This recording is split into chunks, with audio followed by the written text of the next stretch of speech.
अस्सलाम वालेकुम, मेरा नाम डॉक्टर अबैसनवर है और 9th क्लास बायोलॉजी में चैप्टर नंबर 3 जो है वो हम डिस्कस कर रहे थे। लास्ट हमने बात की थी अराउंड 5 किंगडम की क्लासिफिकेशन तक और थोड़ी सी बात हमने बाइनोमियल नोमेनक्लेचर की थी कि किस तरह से जो है वो ऑर्गेनिजम्स के नाम रखे जाते हैं। एक छोटा सा टॉपिक है वायरस का और उसके बाद बात करेंगे कंजर्वेशन ऑफ बायोडाइवर्सिटी की। ना वायरस जो है हमारे पास वो किसी भी किंगडम के अंदर हमने मेंशन नहीं किया। हमने बात स्टार्ट की थी किंगडम मोनरा से या किंगडम प्रोकैरियोटा जिसे कहते हैं। पहला किंगडम जो है उसके अंदर बैक्टीरिया और साइनोबैक्टीरिया आते हैं और बात एंड जो हुई है वो किंगडम एनिमेलिया के ऊपर हुई है। इनमें से कहीं पर भी वायरस का जिक्र नहीं आया। उसका रीज़न है कि जो क्लासिफिकेशन थी ये लिविंग ऑर्गेनिजम्स की क्लासिफिकेशन थी और ये दो चीज़ों के ऊपर बेस कर रही थी। एक हमारे पास सेलुलर ऑर्गेनाइजेशन थी और दूसरा mode of nutrition. Cellular organisation के लिए ज़रूरी था कि सेल मौजूद हो। तो दो तरह के हमारे पास ऑर्गेनिज्म थे। एक को हमने कहा था प्रोकैरियोट्स कि जिनके पास बिना न्यूक्लियस वाला सेल था और एक को हमने कहा था यूकैरियोट्स जिनके पास प्रॉपर न्यूक्लियस वाला सेल था। वायरस के अंदर सेल होता ही नहीं है। वायरस को हम कहते हैं it is a non cellular structure. इसको ऑर्गेनिज्म भी नहीं कहते हम। तो वायरस एक नॉन सेलुलर स्ट्रक्चर है, इसके अंदर सेल मौजूद नहीं होता एंड दैट इज़ वाई ये किसी भी क्लासिफिकेशन के अंदर नहीं आ सकता। तो पूरे के पूरे जो 5 किंगडम है उनमें से किसी किंगडम के अंदर वायरस जो है वो इंक्लूडेड नहीं होता। अब ये वायरस है क्या, तो ये नॉन सेलुलर है यानी इसके पास सेल मौजूद नहीं होता। सेल होने के लिए मैं बता चुका हूँ चैप्टर नंबर 4 में। नेक्स्ट जो चैप्टर है उसके अंदर कि 3 चीज़ों की रिक्वायरमेंट होती है। एक हमारे पास चाहिए होती है मेम्ब्रेन, सेल मेम्ब्रेन जो कि आउटर बाउंड्री बनाती है। दूसरी चीज़ चाहिए होती है कंट्रोल सेंटर जिसे आप न्यूक्लियस का नाम देते हैं यूजुअली। और तीसरी चीज़ इन दोनों के दरमियान में साइटोप्लाज्म होता है जिसके अंदर वो तमाम मशीनरी होती है जिसके थ्रू काम किए जाते हैं। तो वायरस के पास जो है वो ना तो सेल मेम्ब्रेन होती है, ना ही इसके पास न्यूक्लियस होता है और ना ही इसके पास साइटोप्लाज्म होता है। दैट इज़ वाई इसे किसी भी किंगडम के अंदर किसी भी क्लासिफिकेशन के अंदर शामिल नहीं किया जाता। ना वायरस जो है वो नॉन सेलुलर है, ये बात तो हो गई। ऑब्लिगेट है और एंडोपैरासाइट है। पैरासाइट वो ऑर्गेनिजम्स होते हैं या वो स्ट्रक्चर्स होते हैं जो किसी दूसरे लिविंग ऑर्गेनिज्म के ऊपर डिपेंडेंट होते हैं, यानी उनसे जो है वो अपनी फूड ऑब्टेन करते हैं।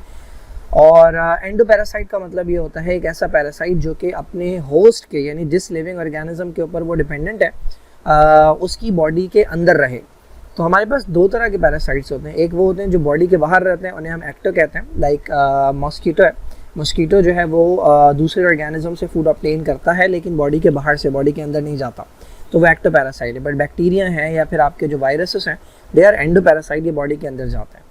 अब एक ऐसा पैरासाइट जो कि अपने होस्ट के अलावा ज़िंदगी नहीं गुजार सकता, सिर्फ अपने होस्ट पर ही डिपेंड करता है, तो वो कहलाता है ऑब्लिगेट। ऑब्लिगेट के लिए एक और वर्ड भी यूज़ किया जाता है टोटल। ठीक है, तो ये टोटली डिपेंडेंट है अपने होस्ट के ऊपर। यानी अगर इसे होस्ट से, यानी होस्ट वो ऑर्गेनिज्म है जिसके ऊपर ये डिपेंड कर रहा है, अगर इसे होस्ट से अलग कर दिया जाए तो फिर ये जिंदा नहीं रहता। तो ऐसा पैरासाइट कहलाता है ऑब्लिगेट। तो वायरस एक ऑब्लिगेट पैरासाइट है, ये अपने होस्ट के बगैर सर्वाइव नहीं कर सकता। क्यों नहीं कर सकता? बिकॉज इसके पास सेलुलर ऑर्गेनाइजेशन नहीं है।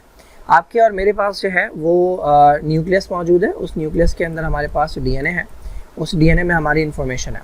डीएनए या आरएनए वो वायरस के पास भी होता है, इन्फॉर्मेशन उसके पास भी होती है। लेकिन इस इन्फॉर्मेशन से जब कुछ बनना होता है तो वो बनने के लिए जो मशीनरी चाहिए होती है वो मशीनरी मौजूद होती है हमारे साइटोप्लाज्म के अंदर।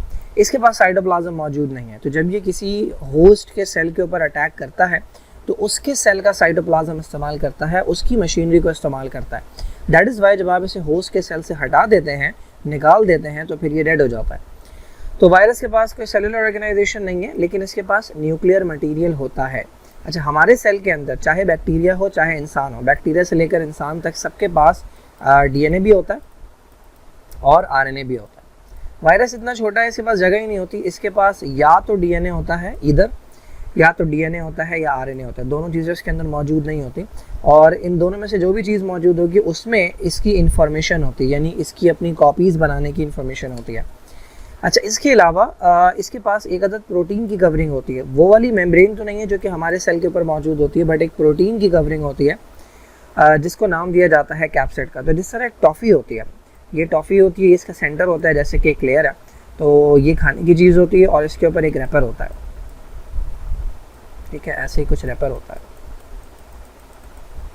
तो बिल्कुल इसी तरह इसके पास भी ये डीएनए और उसके ऊपर ये रैपर चढ़ा हुआ है जिसे आप प्रोटीन की कवरिंग कहते हैं, प्रोटीन कोट कहते हैं, या इसे आप कैप्सिड का नाम देते हैं। तो ये बेसिक स्ट्रक्चर होता है वायरस का। तो वायरस के अंदर एक प्रोटीन कोट है जिसे आपने कैप्सिड कहा, और उसके अंदर मौजूद है क्या, न्यूक्लिक एसिड। न्यूक्लिक एसिड का मतलब या तो डीएनए होगा इसके पास या फिर आरएनए होगा। अच्छा, ये सिर्फ और सिर्फ अपने होस्ट के सेल के अंदर जाकर अपनी कॉपीज़ बना सकता है, यानी रिप्रोड्यूस कर सकता है। मैंने बताया क्योंकि इसके पास मशीनरी नहीं है, इसके पास साइटोप्लाज्म नहीं है, इसके पास राइबोसोम्स नहीं है, तो ये प्रोटीन्स नहीं बना सकता। चूँकि इसका नॉन सेलुलर नेचर होता है, तो हम बात कर चुके हैं कि किसी भी किंगडम के अंदर नहीं रखा जा सकता। They cause a lot of diseases, बहुत सारी डिजीज़ है जो कॉज करते हैं। प्लांट्स के अंदर बहुत मशहूर जिस प्लांट से जो है वो ये सबसे पहले वायरस निकाला गया था, वो टोबैको प्लांट था, जिसमें ये बीमारी कॉज कर रहा था, जिसका नाम था टोबैको मोज़ैक डिजीज़। एनिमल्स के अंदर जो है ये कोल्ड या फ्लू या डेंगू, पोलियो, हेपेटाइटिस, एड्स, बहुत सारी बीमारियां जो कि कॉज करते हैं इंसानों के अंदर। ठीक है जी, ये हो गया वायरस के बारे में। अच्छा, ये क्यों मेंशन किया यहाँ पे, क्योंकि 5 किंगडम्स की क्लासिफिकेशन हो रही है, तो आपको बताया कि ये एक ऐसा स्ट्रक्चर है जो कि मौजूद है, जो कि लिविंग ऑर्गेनिजम्स को मुतासिर करता है, बट इसलिए किसी किंगडम में नहीं आता। सिमिलरली 2 स्ट्रक्चर्स और हैं जो कि इतने छोटे हैं, वायरस से भी छोटे हैं, और ये भी किसी किंगडम की क्लासिफिकेशन के अंदर नहीं आते, क्योंकि ये भी नॉन सेलुलर है, इनके पास भी सेल मौजूद नहीं होता। एक को हम कहते हैं प्राइन्स। प्राइन्स जो है ये बेसिकली प्रोटीन्स होती हैं, खाली प्रोटीन्स। ठीक है, वायरस के पास तो न्यूक्लिक एसिड और प्रोटीन दोनों चीज़ें थी, ये खाली प्रोटीन्स होती हैं जो कि गलत फोल्ड हुई हुई होती हैं। These are misfolded proteins, misfolded. तो ऐसी प्रोटीन जो मिसफोल्ड हुई हुई है, ऐसी प्रोटीन कहलाती है प्राइन्स। ठीक है, तो ये कुछ मिसफोल्डेड प्रोटीन्स हैं। ये जब नॉर्मल प्रोटीन्स के साथ कांटेक्ट में आती हैं तो उन्हें भी अपने जैसा कर देती हैं, और ये जब जमा होने लगती हैं बॉडी के अंदर तो बॉडी को नॉर्मल फंक्शन परफॉर्म नहीं करने देती, जिसकी वजह से ये डिफरेंट प्रॉब्लम्स कॉज करते हैं।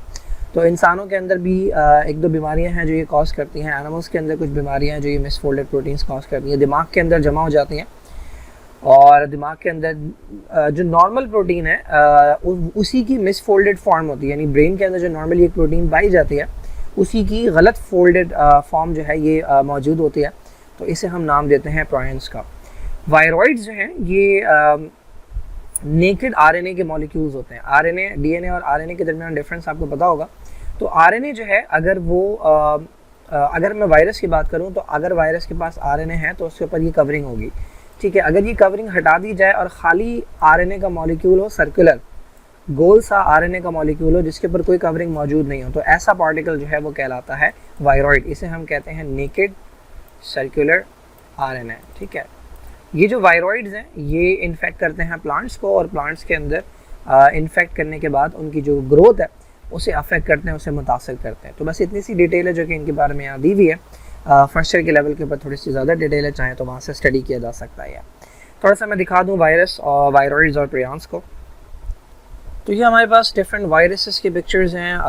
कॉमनली जो आजकल वायरस है वो ये है कोविड-19, corona virus. Other than that ये एक तरह का वायरस है जिसे बैक्टीरियोफेज कहते हैं। इसकी डायग्राम जो है वो मोस्ट कॉमनली जो है वो बुक्स में बनी हुई होती है।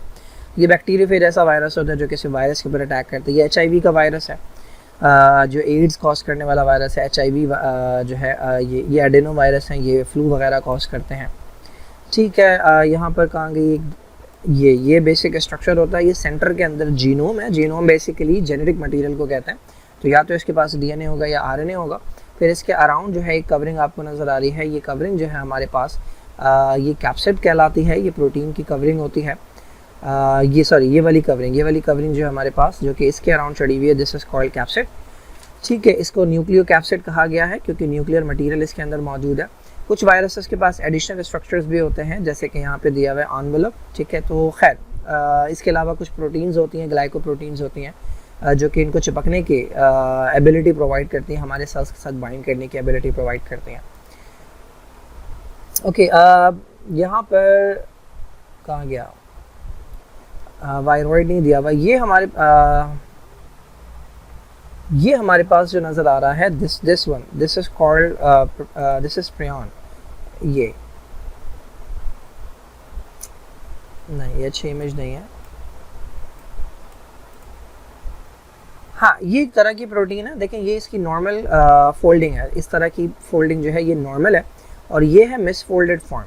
तो this structure is known as prion. और ये प्रियॉन्स जो हैं ये अब नॉर्मल प्रोटीन्स होती हैं। जब ये इस नॉर्मल प्रोटीन के साथ, इस तरह की नॉर्मल प्रोटीन के साथ कांटेक्ट में आती है तो ये उसे भी अपने जैसा कर देती है, और ये एक्यूमुलेट हो जाती है। इतना ज़्यादा एक्यूमुलेट हो जाती हैं कि ये फिर कॉज करने लगती हैं प्रॉब्लम्स। मैंने वायरॉइड दिखाना था, वायरॉइड की अच्छी इमेज जो है वो जो नज़र नहीं आ रही है, ये एक सिंपल सी इमेज है। ये सर्कुलर से स्ट्रक्चर बना हुआ है, आरएनए बना हुआ है।